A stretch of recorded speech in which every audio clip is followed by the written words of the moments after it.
हमारे नेता के को क्षमता है, हमारे नेता को विजन है, हमारे नेता की दृष्टि है, उस दृष्टि से वो देश का नेतृत्व कर सकते हैं। ये हमारे नेता का क्षमता है। नमस्कार, मैं हूं राजमोहन तिवारी और आप जुड़ चुके हैं लाइव बिहार के साथ। बिहार में एनडीए की सरकार है जिसमें सबसे बड़ी पार्टी बीजेपी है, लेकिन वर्चस्व जेडीयू का ज्यादा नजर आता है। लेकिन अब बिहार के मुख्यमंत्री नीतीश कुमार सीधे तौर पर प्रधानमंत्री नरेंद्र मोदी को भी टक्कर देते नजर आते हैं। जेडीयू में पहले से ही ये कई नेताओं द्वारा बयान दे दिया गया है कि मुख्यमंत्री नीतीश कुमार एक पीएम मटेरियल हैं।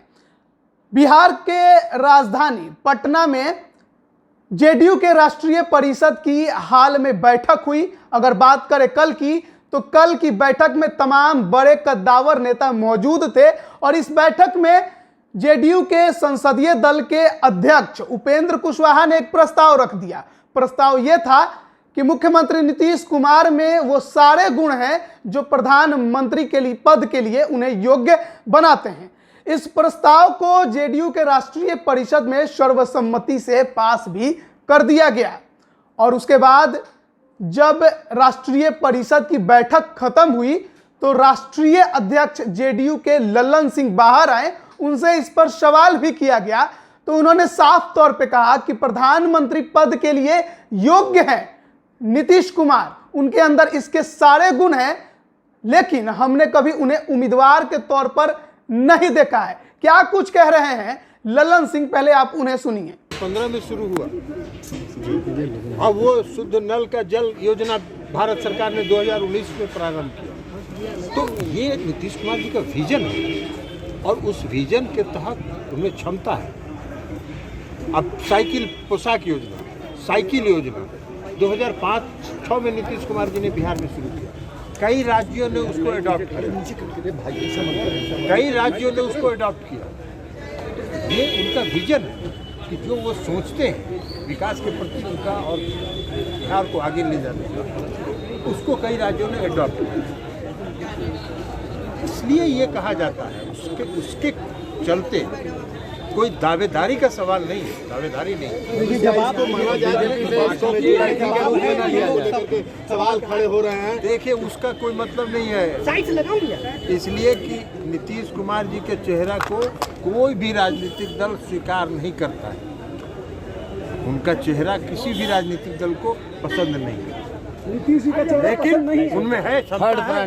तो अगर क्षमता है तो क्षमता है। हमारी पार्टी का मानना है कि भविष्य में तैयारी होगी। आप ही के लिए यानी कि भविष्य में प्रधानमंत्री बनेंगे नीतीश जी। ये जवाब है उन लोगों का। ये जवाब है। ये जवाब किनके लिए है? सवाल उठा देते। नहीं, सवाल उठाने वाले को नहीं। हमारा कहना है कि हमारे नेता के को क्षमता है, हमारे नेता को विजन है, हमारे नेता की दृष्टि है, उस दृष्टि से वो देश का नेतृत्व कर सकते हैं। ये हमारे नेता का क्षमता है। बस इसी को हम बात कर रहे हैं। बाकी दावेदारी से उसका क्या लेना देना है? पीएम का कैंडिडेट होना और पीएम मटेरियल होना, दोनों में जमीन। सर, बाकी स्टेट में अगर अंडरस्टैंडिंग नहीं बनती है बीजेपी से तो अकेले जा रहे हैं आप लोग। सर, जरूर लड़ेंगे। हम अपनी पार्टी का विस्तार नहीं करेंगे। हमारी पार्टी को अगर उत्तर प्रदेश में या मणिपुर में जहाँ भी चुनाव हो रहा है, अगर हमको हिस्सेदारी नहीं मिलेगी और एनडीए का पार्ट हमको वो नहीं बनाना चाहेंगे तो हम अपनी पार्टी का विस्तार करने के लिए चुनाव लड़ेंगे ना।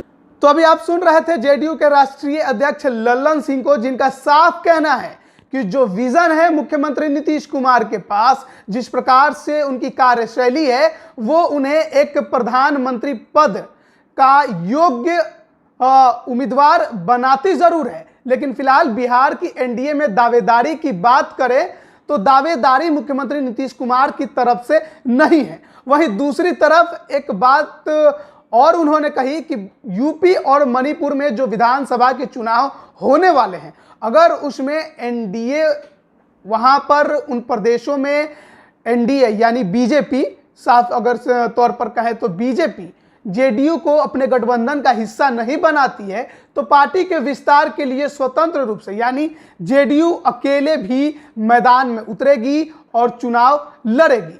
जाहिर तौर पर लल्लन सिंह के इन बातों से एक बात साफ है कि बीजेपी को लेकर जो बयानबाजियां पिछले दिन जेडीयू के नेताओं की तरफ से की गई, उसे राष्ट्रीय परिषद में अब मुहर भी लगा दिया गया है कि प्रधानमंत्री पद के योग्य हैं मुख्यमंत्री नीतीश कुमार। और सीधे तौर पर तो नहीं, लेकिन इनडायरेक्ट तौर पर बीजेपी को इस बात की भी चेतावनी दे दी गई है कि अगर यूपी और मणिपुर में आपने अपने गठबंधन का हिस्सा हमें नहीं बनाया, सम्मानजनक सीटें वहां पर हमें नहीं दी, तो हम अकेले चुनाव लड़ेंगे पार्टी के विस्तार के नाम पर। अब अकेले चुनाव जेडीयू लड़ेगी तो जेडीयू कितने सीटें जीत पाएगी ये तो भविष्य के गर्भ में है, लेकिन शायद चेतावनी बीजेपी को यह है कि अकेले चुनाव लड़कर हम आपको नुकसान जरूर पहुंचा सकते हैं। तो देखते हैं आगे क्या कुछ होता है और बीजेपी की इस पर क्या प्रतिक्रिया आती है। बने रहिए लाइव बिहार के साथ। आप सभी का बहुत बहुत धन्यवाद। लाइव बिहार यूट्यूब पर सब्सक्राइब और फेसबुक पर लाइक जरूर करें।